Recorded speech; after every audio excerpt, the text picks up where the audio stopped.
Hello, hello, hello. It's Teresa from Teresa's Spot for Art and the Junk Journal Hive membership community, where we love to help you guys get started and improve on your junk journaling and art journaling techniques. So, good morning, good morning, good morning. I have something really cool this morning I'm going to be showing you. I did some research and I looked up how to create some fake vellum papers. And so, this is what we're going to be making today. This is one with a napkin. Um, this is some with my writing. This is some with asemic writing. I don't know if we're going to do this one or not today. We're going to use a napkin, some tissue paper. This was tissue paper. See how it's got a little bit of a, I don't know, like a cloud to it because it's tissue paper, so you can see through it, but not completely. And then I did a couple of little collage ones. But today we are going to use this awesome download. It's provided for you. The link is in the description below. 2 pages. Aren't these gorgeous?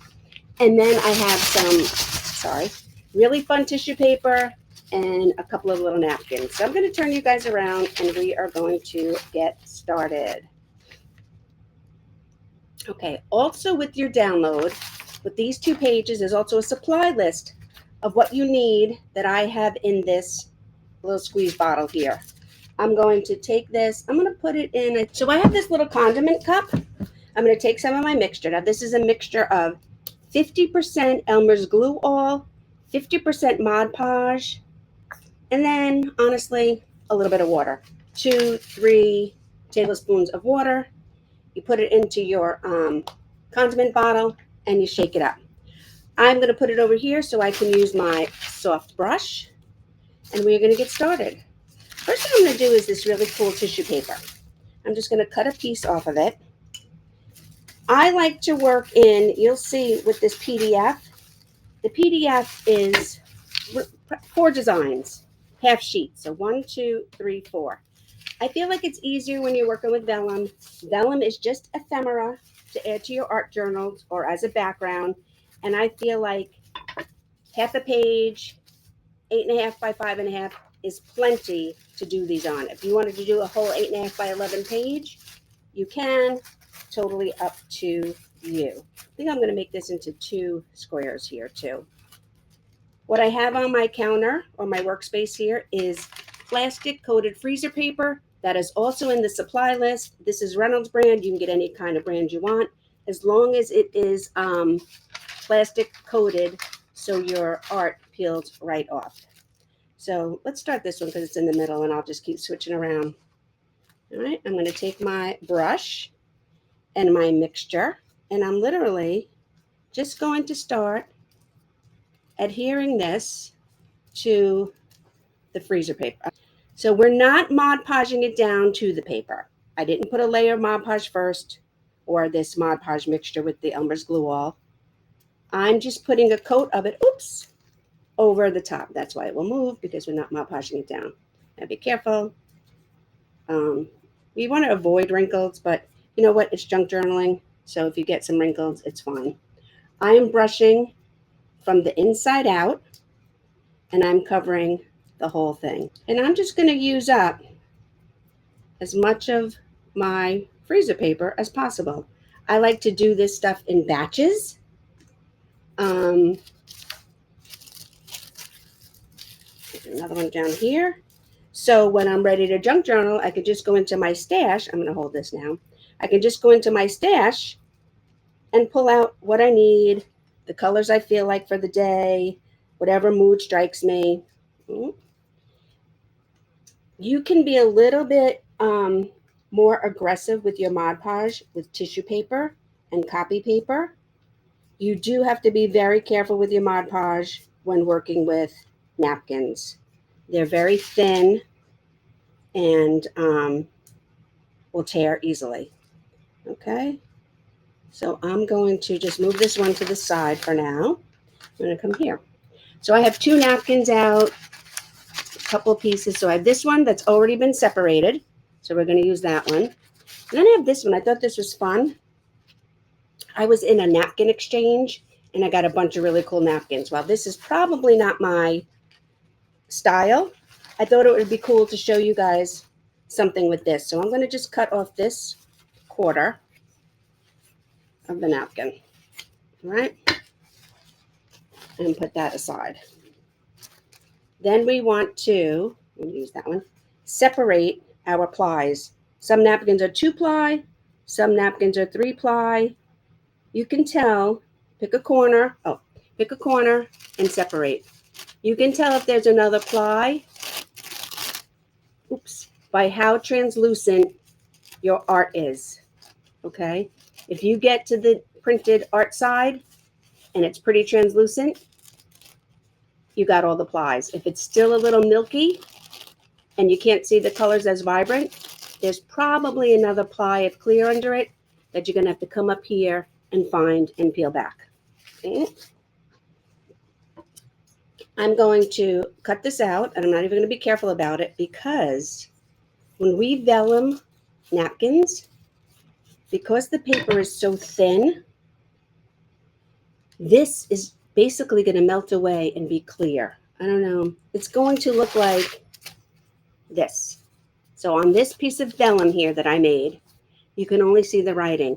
That's what's going to happen to this piece. You're only going to be able to see the little characters. So if you have a napkin with butterflies or another beautiful shape you want, and you only want that shape, and you don't want to be fussy cutting around it and in and out, all the little grooves and stuff, prep yourself up a little piece of vellum. Get out your freezer paper, your plastic coated freezer paper, and this glue Mod Podge mixture, 50% Elmer's glue all, not school glue, Elmer's glue all, and 50% matte Mod Podge. And then maybe, depending on how much you make, 2, 3, 4 tablespoons of water. I made this bottle. This is, oh, it only has, okay, this is a 200 milliliter bottle, whatever that means. And I put 3 tablespoons of water in it. I did 50% glue all, 50% Mod Podge, and then I put in 3 tablespoons. I actually even used a tablespoon and measured in 3 tablespoons of water. You want to be able to work with and brush down your Mod Podge, especially when doing the napkins, because the napkins are fragile. They're very thin. Okay, so I'm just trying to get out the wrinkles here. But again, junk journaling, no rules. Let me fix this piece here. There we go. Okay. And I'm going to move this up. And we're going to move on to this one. I'm going to take my piece of paper that I printed, this one, because isn't this gorgeous? So I just want to cut the white edges off, because unless you have a printer that does borderless printing, you're going to have edges on your paper. And again, if you wanted to do a full sheet of something, go right ahead. Make sure your freezer paper is large enough. I feel like when I'm creating these vellum pages, and they're either going to be a background or I'm going to cut them up as for layering on my junk journals, that these half sheets are plenty. I even provided this second sheet, which is more neutrals. And then these, you can use this together, or you can cut these all out in strips and do separate pieces. So I'm going to lay it down. I'm going to hold it down. So the trick to this, or another trick to this, again, we're not Mod Podging it to the freezer paper. We're putting a coat of Mod Podge glue vellum mixture on paper. Okay, you can go off a little bit, and you can be a little bit carefree when you're doing copy paper, because the copy paper is nice and strong. You have to be very careful when doing napkins, and even more careful. Very careful when you're doing tissue paper, and even more careful when you're doing napkins. And you can see right now that my designs are a little milky, because this vellum mixture is still wet. You want to have everything dry, completely dry. Then you're going to carefully peel off your designs, your arts, your papers, whatever it is. You're going to carefully peel them off, carefully, flip them over, and do a second coat.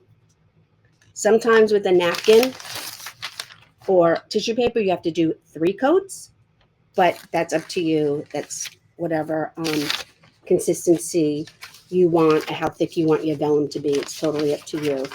So this is that page. So we did these 2 napkins. We did these 2 sheets of copy paper. And then I did these tissue papers. And I'm going to come over here because these are so cool looking. I'm going to cut this one out. I'm going to save that. And I'm going to cut these into strips that I was just telling you guys about. You never know where you just want another little hint of layer, color for your junk journal or your art journal. And I'm going to take these and I'm just going to fill up the space. You can, and I have, reused these freezer papers. This is probably the 4th time I've used these. So yeah, when you're done, just take them, lay them someplace flat because you don't want them to be all wrinkly. I should be cutting them over my junk bowl, right? You don't want them to be all wrinkly. And then the next time you want to make some vellum papers, I'm going to see if I can put my heat gun on one of these and dry it completely and show you how to flip it and do your second coat. And then just organize your papers where you keep them. I keep an accordion folder. It has some napkins. It has vellums. It has my papers that I've made with my writing. It has magazine clippings that I've taken out that are in the rainbow. So that's that. That's that. That's that. Let's move this out the way. And I'm going to get my heat gun. I'll see you in a minute when this is dry. Okay, I can't really give you guys a drying time because drying times take into a lot of factors. How long ago you made your solution, how much water you put in it, the humidity, the temperature in your house, where you live, because that's what really dictates humidity. So I can't really give you a drying time, but you want to make sure that these are completely dry to the touch. I usually make mine, I set them aside, I leave them overnight to dry, and then the next day at some point I come back. So I dried them with the heat gun. Let's see if we can do what we need to do. Just going to find a corner, and you want to do this as gently as possible. All right, so I'm just going to slip. It's not. There we go. And again, these are junk journals, creative journals. Does not have to be perfect, but I am trying to show you how you want to be as gentle as possible. I'm going extremely slowly here. You want to be careful, get some of it up, and then carefully watch and peel it back. Now this is still a little wet underneath. The heat gun dried it on the surface, but not on the background. And so that's why we really want to let these things dry overnight. But that's okay. Look how cool that looks already. This would make an awesome background for your junk journal. So now I just flipped it over. I'm going to see if I can do this one without ripping it. I might not be able to. I don't care about the edges. We just want to hold on to the design because I used this design because it was surrounded by white, just to show you how the background melts away and you don't have to fussy cut. All you'll be left with is the picture. I'm going very slowly. Again, the heat gun dried it to the surface touch, but not all the way through. So it's not dried completely, but you can see now, and once it's dry completely, this really becomes almost completely translucent, and all you see is the design. So when you place this in your journal, it just like blends into your journal spread. Okay, I'm going to turn them over, get my brush, and I'm going to do the second coat. Again, second coat, let it dry completely, and then come back. If you want it thicker, you can go for a third coat or a fourth coat. Totally up to you. I do at least 2 coats, front and back. And if you see, I put, maybe a ½ inch in this cup when we started, so I have someplace to dip my brush. And that's all I've used. This mixture, depending on how much you make. And I made 200, what is this? I don't know metric liquid. I don't know metric at all, but I definitely don't know metric liquid measurements. So it's probably, I would imagine that's at least a 12 ounce to a 16 ounce squeeze bottle. It's for condiments. I use it for my paint and my mediums. Okay, so this is second coat of this one. We're still letting this dry. Put this aside, and we're letting this one dry. It's getting there. Okay, so let me turn you guys around. And again, you can do it with writing. This writing was done on the white part of the napkin. I did it carefully on the white part of the napkin with a Sharpie. This is a semic writing. 2 miscellaneous collages, one with red, white, and blue. This was with copy paper. I tore and made this collage. And this is with magazine. I tore and made this collage. Again, collaged them up. 2 coats of my vellum mixture. This was 2 other pieces of napkin. And then I had a big napkin here somewhere. Oh, here it is. And then this was about the whole napkin. Isn't that just gorgeous? So pretty. And then you put paper behind it. I have a piece of it. Put paper behind it. How pretty is that? And look how, aside from like using, this is like really durable now. It's not like using a regular napkin that will rip. So I will post these pictures when they're done. You can grab the free download in the description below. And there's also a link to join the Junk Journal Hive. It is our membership, me and Serena Correa, our Junk Journal community membership, where we do 4 tutorials a month and provide lots of free printables for your junk journaling and art journaling experience, including some really, really good kits. So please subscribe to my channel as well as the Junk Journal Hive YouTube channel. And we will see you next time. Thanks for watching.